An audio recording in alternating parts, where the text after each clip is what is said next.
Fireplace. No. Footstool. No. Fridge. No. Hello, Tyler. Playing I Spy? No, I'm trying to remember where I left my teeth. You've got them in, haven't you? Oh, yeah. Thanks, mistress. I didn't even know they were false. Dunno. Fine. George not back yet? No, he's had a lot on by the looks of it.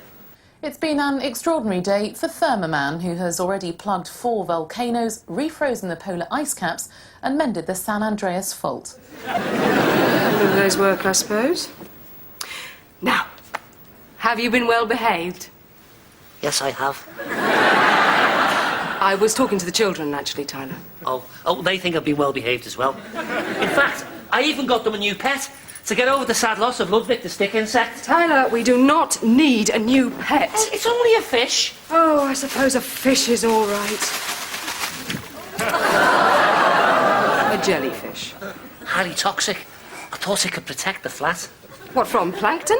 Yeah. Get rid of it, Tyler, it smells. I'm sorry. Please don't sack me. This is the best job I've ever had. I'm not going to sack you. You are? After what your parents said about me? Tyler, George and I make the decisions in this house. You are not sacked unless we say so.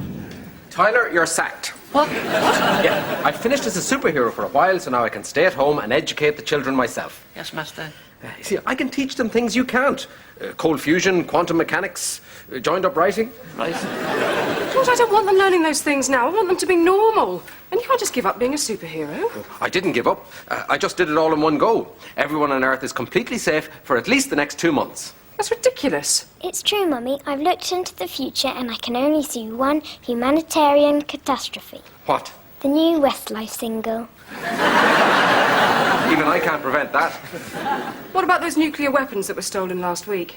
I've recovered them, and I've put them in a secret place where nobody will ever find them. Where? I can't say, but don't touch anything in the bathroom. Sneet, snatters, neat. Where's the big man? Arnie, could you come back? There he is. I thought this might happen. Looking forward to your big night? What big night? What big night? I thought Arnie hadn't realised it's Ollie's birthday. No, it isn't. He's 14 months old. Exactly. 14 months old today. It's a big deal on Ultron. Like turning 18 on Earth.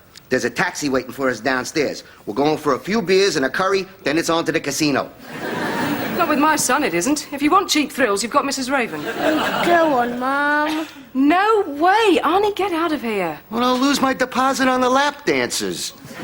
That's a lovely image, Arnie, but I'm not interested. Come on, Janet, you can't wrap the boy in cotton wool. I do not want Ollie watching women dancing around half naked. If you object to that, wait until he's 19 months old. They ain't half naked. Or dancing. Oh, Arnie, get lost. Well, at least let me have some of the birthday jelly. Oh, no, Arnie, don't touch... Oh, go on, help yourself. Ow! Oh! Oh! There you are. Today they got the howling madman in the flat. Whatever you do, don't touch the food. Oh, you too? Wasn't expecting you. Do we need an appointment to see our grandchildren? No, of course not. We just want to make sure. Ah! What? That's it. That really is it. Oh, I don't know how we got hold of them. You don't know? No, he must have... Come on, boys will be boys. In 3 hours' time, he'll be tied to a lamppost with his pants on his head. That's it. Stanley, you take Ollie. I'll take Cassie. The children are coming home with us. What? You can't just take them. Oh, yes, I can. I have certain powers.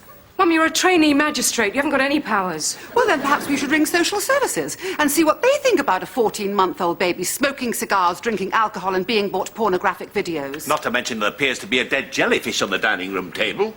Darling, I don't want to do this, but you clearly can't look after them. Now, either they come home with us, or we can do this officially, in which case they'd go into care.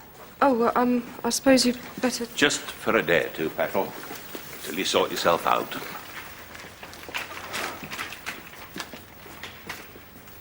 George, what are we going to do? Without the kids? Anything. We could fly to Lapland and make love under the northern lights. Or get a video out. George, we've just had our children taken away. Yeah, but it's only for a couple of days. No, it isn't. It could be forever. Oh. I didn't even say goodbye to them or tell them that I love them or... It's all right. I'll tell them now.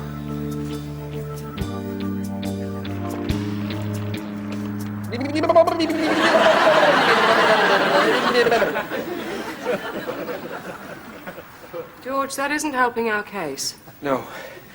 So what can we do? We've got to convince Mum and Dad that we're capable and responsible parents. And there's only one way I can think of doing that. What's that? Oh, God. Welcome to my young mothers group, everyone. Just find a seat. Excuse me. What is that?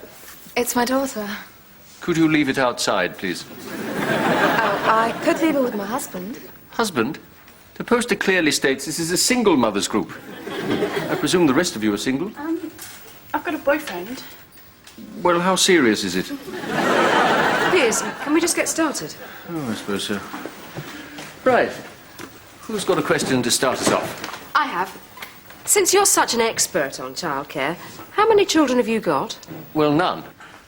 At least none that I know of, eh, George?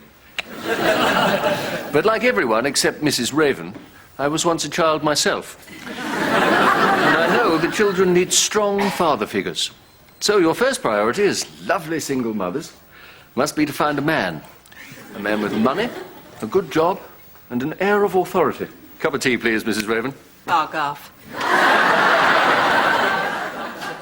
I remember when I was a young boy, back in the early 1980s, my father said to me, Dr. Crispin. Your father called you Dr. Crispin. Oh, yes. Oh, yes, it was already decided I would go into medicine. I remember once saying I'd like to be a violinist, and he banned all music from the house. I didn't hear a note for 3 years. Wonderful man. Piers? Sorry, yes. Dr. Crispin, he said, if we're going to make a man out of you, it won't be through nursery rhymes or trips to the circus. No, it's going to take discipline, cold showers, and an absence of any outward show of affection. And so I jolly well got it served up for breakfast, lunch and dinner until I did eat it. It's 5 o'clock, Piers. Really? Already? Goodness. Well, I trust that's been some use. If any of you ladies would like to join me for a drink. I'll just check something. Do we make them sleep in the cupboard every time they wet the bed, or just the first time? Forget everything you said, George. It was cruel and ignorant. I know, wasn't it great? I never respected you in the past, Doctor, and I still don't. But there were some wonderful ideas there. Thank you. Like telling you your birthday was February the 29th. One present every 4 years. Genius! Piers, you will let my parents know we attended, won't you? Tell them yourself. Ollie! Cassie! How are Granny and Grandad treating you? Well, Mum, we went to Piers's ridiculous group like you wanted. May we have our children back now, please? Darling, you make it sound as though we're holding them hostage. You are holding them hostage. Favouritism. I beg your pardon? Just because she's your daughter, she gets her children taken into care. What about my kids? They smoke 30 a day each. Unfiltered. Mrs. Raven, I'm sure you're a very bad mother, but we do prefer not to split families up. You split Janet's family up. Yes, well, they gave the children alcohol as well. Oh, alcohol. I see. Anything else? Those are jellyfish on the dining room table. Quirky, I like it. Keep them coming. Are Grandma and Grandad being good to you? Yes, they're only mean and horrible to each other. And Cassie stopped annoying me. She hasn't said a word all day. Oh, no. This is what I was worried about. What? Being with human grandparents has regressed Cassie into a normal human baby. If we don't get her back, she'll end up as stupid as them. George, they are my parents you're talking about. I know, just a